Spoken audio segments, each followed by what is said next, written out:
Dengue, मैं तो मेरा अपना मानना है कि डेंगू कोरोना का ही एक रूप है। जितने लोग डेंगू कोरोना में खत्म हुआ, डेंगू में खत्म हो रहा है। लेकिन कोई मान्य किया नहीं। चंदौसी के तमाम प्राइवेट हॉस्पिटल चले जाइए, 75% लोग डेंगू आपकी लाइन में खाद में आपने 5 किलो वजन घटा दिया।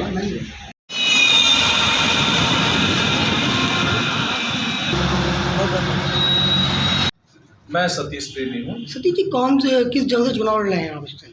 मैं यहाँ चंदौसी विधानसभा क्षेत्र से अप्लाई किया, अपने पार्टी से आवेदन किया है चुनाव लड़ने के लिए, और यहाँ 2002 में 2007 में चुनाव लड़ा भी विधानसभा क्षेत्र में। क्या मुद्दे हैं सपा के चुनाव लड़ने? समाजवादी पार्टी के पास तो तमाम मुद्दे हैं, और वो इसलिए है कि भाजपा की जो नाकामी है, जो फेलियर है सरकार की, वो तमाम मुद्दे हैं।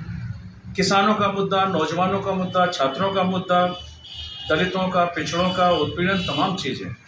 लेकिन आज सबसे बड़ी तकलीफ ये है कि प्रदेश में छात्रों को जिस तरह कोरोना काल के नाम पर स्कूल बंद कर दिए गए, कॉलेज बंद कर दिए गए, नौजवानों को कोई रोजगार नहीं दिया गया। तो जो नौजवान, क्योंकि देश की जो रीढ़ है, प्रदेश की जो रीढ़ की हड्डी है, वो नौजवान और छात्र हैं। और हम चाहते हैं अखिलेश जी के मुख्यमंत्री बनने पर हमारी लड़ाई, हमने पहले भी कहा, समाज पार्टी की सोच सत्ता की नहीं है। समाज पार्टी की सोच जनहित की है। जनहित के मुद्दों को लेकर के हम सत्ता में आना चाहते हैं।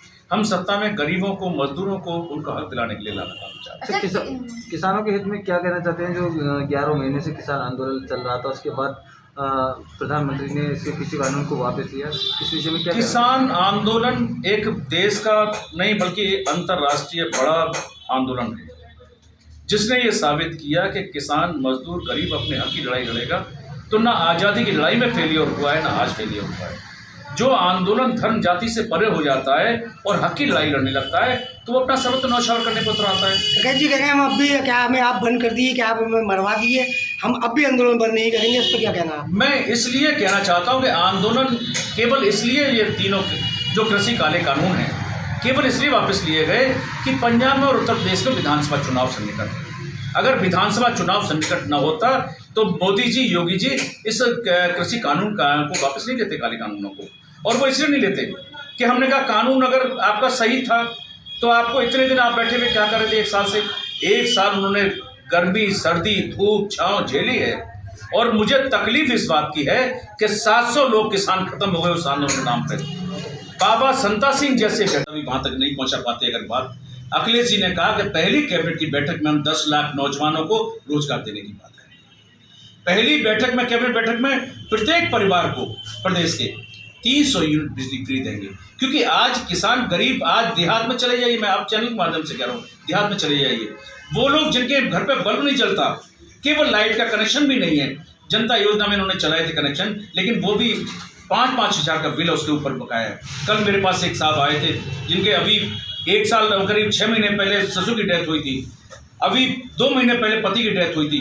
30,000 रुपये का बकाया चंदौसी में है। उन्होंने कहा साहब 30,000 लगातार बढ़ाए जा रहे हैं, 30,000 रुपये मैं कहाँ से दूंगी? ना मेरा ससुर रहे मेरे, ना मेरा पति रहा, राजेश भारती जी है, खत्म हो गए थे बेचारे, गरीब तबका है, उनको हम न्याय भी नहीं दे पा रहे। ये सरकार तो अन्याय है, कहाँ न्याय देगी गरीब? अखिलेश जी ने कहा है कि हम 500 रुपये जो महिला पेंशन देते थे, समाज पेंशन, 1500 रुपये देंगे, नौजवानों को बेरोजगारी भत्ता देंगे, छात्रों को लैपटॉप देंगे, वृद्धा पेंशन, विधवा पेंशन जो बंद कर दी सरकार ने, वो देने का काम करेंगे।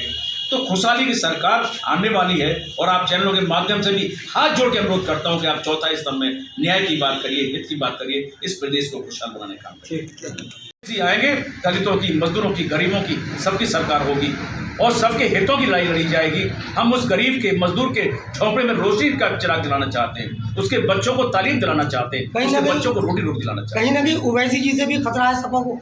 ओवैसी जी के ऊपर मैं इसलिए नहीं कहूँगा, पार्टी का नेतृत्व जो करेगा हमें स्वीकार है, लेकिन जो व्यक्ति धर्म की और जाति की बात करता है वो प्रदेश पर हक की बात नहीं कर सकता, लड़ाई की बात नहीं कर सकता। समाजवादी पार्टी की लड़ाई किसी जाति धर्म को लेकर के नहीं है। जो जातिवादी हैं, धर्मवादी हैं, उनसे साथ हमारा विचार मेल नहीं खाता। लेकिन हमने फिर भी कहा था कि हमारी विचारधारा को अपनाइए और हमारे साथ आ जाइए। छोटे दल जो हमारी विचारधारा को अपनाने हमारे साथ आ रहे हैं, ओवैसी जी अगर समाजवादी विचारधारा को अपनाएंगे, सभी धर्म और जाति की बात करेंगे, अखिलेश जी की विचारधारा पे आएंगे, तो आ जाइए, हमें कोई एतराज नहीं। अच्छा, बिजली के बिल को लेकर क्या कहेंगे? बिजली के बिल से